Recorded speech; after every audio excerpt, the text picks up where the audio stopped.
Welcome back, Ada First Assembly, to the Big Read 2025. Today is Monday, March the 31st. We are finishing out another month, and what better way to finish the month of March than by starting another book of the Bible. So go ahead and open your Bibles to the book of Judges. According to our reading chart, today we are reading Judges chapters 1 through chapter 3, verse 30. So we're going to read all but about the last verse of chapter 3, because that verse belongs to the next story or group of stories that we're going to read. Also, start a new place in your notebook for the book of Judges. And don't forget to join us this coming Sunday evening for our next panel discussion, as we will be looking at the books of, I believe we're in Leviticus, Numbers. We may be mostly just in Numbers, but it's about that time. So if you can, join us at 5 o'clock in the sanctuary. We will try to start streaming those, but they're kind of hard to stream sometimes. So, are you there? Book of Judges? Here we go. Let's read. Judges chapter 1. Now it came about after the death of Joshua that the sons of Israel inquired of the Lord, saying, "Who shall go up first for us against the Canaanites to fight against them?" The Lord said, "Judah shall go up. Behold, I have given the land into his hand." Then Judah said to Simeon his brother, "Come up with me into the territory allotted me, that we may fight against the Canaanites, and I in turn will go with you into the territory allotted you." So Simeon went with him. Judah went up, and the Lord gave the Canaanites and the Perizzites into their hand, and they defeated 10,000 men at Bezek. They found Adoni-Bezek in Bezek and fought against him, and they defeated the Canaanites and the Perizzites. But Adoni-Bezek fled, and they pursued him and caught him and cut off his thumbs and big toes. Adoni-Bezek said, 70 kings with their thumbs and their big toes cut off used to gather up scraps under my table, as I have done. So God has repaid me. So they brought him to Jerusalem, and he died there. Then the sons of Judah fought against Jerusalem and captured it, and struck it with the edge of the sword, and set the city on fire. Afterward, the sons of Judah went down to fight against the Canaanites living in the hill country, and in the Negev, and in the lowland. So Judah went against the Canaanites who lived in Hebron. Now the name of Hebron formerly was Kitirith Araba. And they struck Shishai and Ahimah and Talmai. Verse 11. Then from there he went against the inhabitants of Debir. Now the name of Debir formerly was Kiriath Sepher. And Caleb said, "The one who attacks Kiriath Sepher and captures it, I will even give him my daughter Achsah for a wife." Othniel, the son of Kenaz, Caleb's younger brother, captured it, so he gave him his daughter Achash for a wife. Then it came about, when she came to him, that she persuaded him to ask her father for a field. Then she alighted from her donkey, and Caleb said to her, "What do you want?" She said to him, "Give me a blessing, since you have given me the land of the Negev. Give me also springs of water." So Caleb gave her the upper springs and the lower springs. The descendants of the Kenite, Moses' father-in-law, went up from the city of palms with the sons of Judah to the wilderness of Judah, which is in the south of Arad. And they went and lived with the people. Then Judah went with Simeon his brother, and they struck the Canaanites living in Zephath and utterly destroyed it. So the name of the city was called Hormah. And Judah took Gaza with its territory, and Ashkelon with its territory, and Ekron with its territory. Now the Lord was with Judah, and they took possessions of the hill country, but they could not drive out the inhabitants of the valley, because they had iron chariots. Then they gave Hebron to Caleb, as Moses had promised, and he drove out from there the 3 sons of Anak. But the sons of Benjamin did not drive out the Jebusites, who lived in Jerusalem. So the Jebusites have lived with the sons of Benjamin in Jerusalem to this day. Likewise, the house of Joseph went up against Bethel, and the Lord was with them. The house of Joseph spied out Bethel. Now the name of the city was formerly Luz. The spies saw a man coming out of the city, and they said to him, "Please, show us the entrance to the city, and we will treat you kindly." So he showed them the entrance to the city, and they struck the city with the edge of the sword, but they let the man and all of his family go free. The man went into the land of the Hittites and built a city and named it Luz, which is its name to this day. Verse 27. But Manasseh did not take possession of Beth-shean and its villages, or Tanakh and its villages, or the inhabitants of Dor and its villages, or the inhabitants of Ibleam and its villages, or the inhabitants of Megiddo and its villages. So the Canaanites persisted in living in that land. It came about when Israel became strong that they put the Canaanites to forced labor, but they did not drive them out completely. Ephraim did not drive out the Canaanites who were living in Gezer, so the Canaanites lived in Gezer among them. Zebulun did not drive out the inhabitants of Kitron or the inhabitants of Nahalo, so the Canaanites lived among them and became subject to forced labor. Asher did not drive out the inhabitants of Acco or the inhabitants of Sidon or Olab or Akzib or of Helba or of Aphik or of Rabo. So the Asherites lived among the Canaanites, the inhabitants of the land, for they did not drive them out. Naphtali did not drive out the inhabitants of Beth Shemesh or the inhabitants of Beth Anath, but lived among the Canaanites, the inhabitants of the land, and the inhabitants of Beth Shemesh and Beth Anath become forced labor for them. Then the Amorites forced the sons of Dan into the hill country, for they did not allow them to come down to the valley. Yet the Amorites persisted in living in Mount Heres, in Ahijalon, and in Shalabim. But when the power of the house of Joseph grew strong, they became forced labor. The border of the Amorites ran from the ascent of Cherubim, from Selah, and upward. Chapter 2. Now the angel of the Lord came up from Gilgal to Bochim and said, "I brought you up out of the land of Egypt and led you into the land which I have sworn to your fathers. And I said, I will never break my covenant with you. And as for you, you shall make no covenant with the inhabitants of this land. You shall tear down their altars. But you have not obeyed me. What is this you have done? Therefore I also said, I will not drive them out before you, but they will become as thorns in your sides, and their gods will be a snare to you." When the angel of the Lord spoke these words to all the sons of Israel, the people lifted up their voices and wept. So they named that place Bochim, and there they sacrificed to the Lord. Verse 6.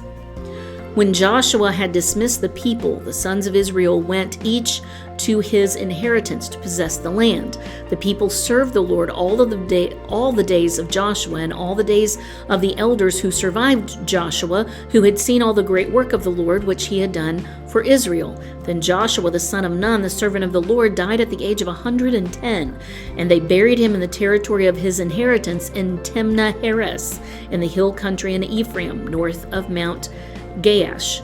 All that generation also were gathered to their fathers, and there arose another generation after them, who did not know the Lord, nor yet the work which he had done for Israel. Verse 11. Then the sons of Israel did evil in the sight of the Lord, and served the Baals, and they forsook the Lord, the God of their fathers, who had brought them out of the land of Egypt, and followed other gods from among the gods of the peoples who were around them, and bowed themselves down to them. Thus they provoked the Lord to anger. So they forsook the Lord and served Baal and the Ashtaroth.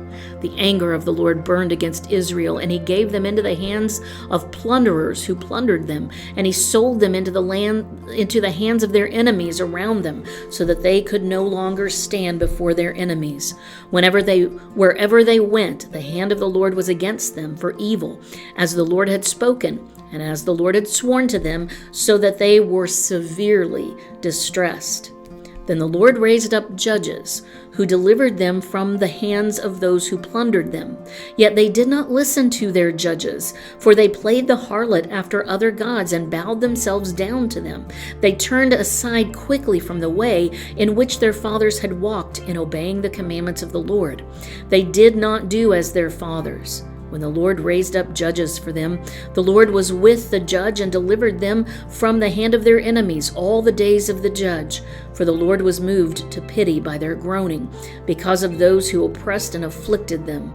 But it came about, when the judge died, that they would turn back and act more corruptly than their fathers, in following other gods to serve them and bow down to them. They did not abandon their practices or their stubborn ways. So the anger of the Lord burned against Israel.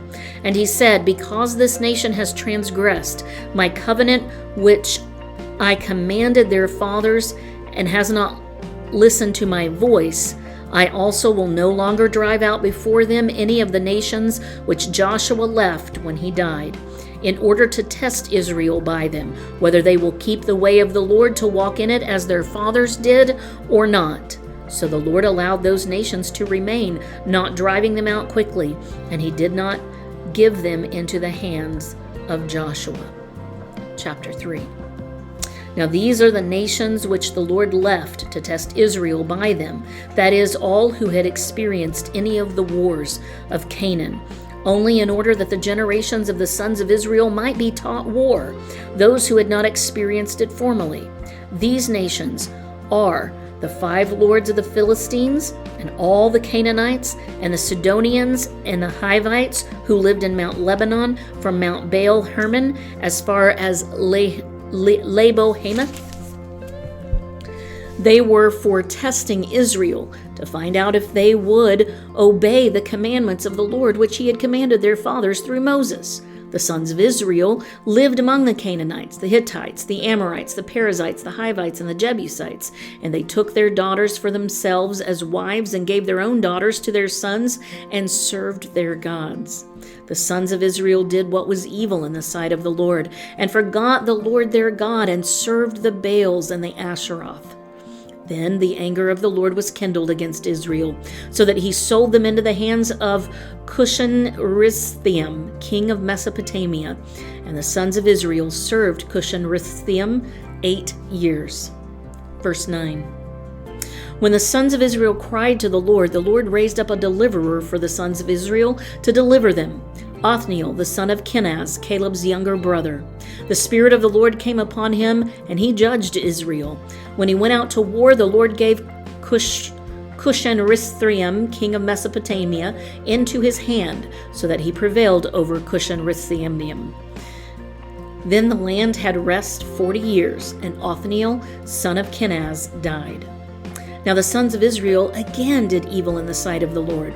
So the Lord strengthened Eglon, the king of Moab, against Israel, because they had done evil in the sight of the Lord. And he gathered to himself the sons of Ammon and Amalek, and he went and defeated Israel, and they possessed the city of the palm trees.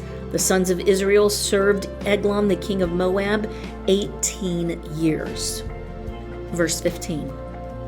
But when the sons of Israel cried to the Lord raised up a deliverer for them, Ehud, the son of Gera the Benjamite, a left-handed man. And the sons of Israel sent tribute to him by him to Eglon, the king of Moab. Ehud made himself a sword which had 2 edges, a cubit in length, and he bound it on his right thigh under his cloak. He presented the tribute to Eglon, king of Moab. Now Eglon was a very fat man. It came about when he had finished presenting the tribute that he sent away the people who had carried the tribute, but he himself turned back from the idols which were at Gilgal, and said, I have a secret message for you, O king. And he said, Keep silence. And all who attended him left him. Ehud came to him while he was sitting alone in his cool roof chamber. And Ehud said, I have a message from God for you. And he arose from his seat. Ehud stretched out his left hand, took the sword from his right thumb, and thrust it into his belly. The handle also went in after the blade, and the fat closed over the blade, for he did not draw the sword out of his belly, and the refuse came out. Then Ehud went out into the vestibule, and shut the doors of the roof chamber behind him, and locked them.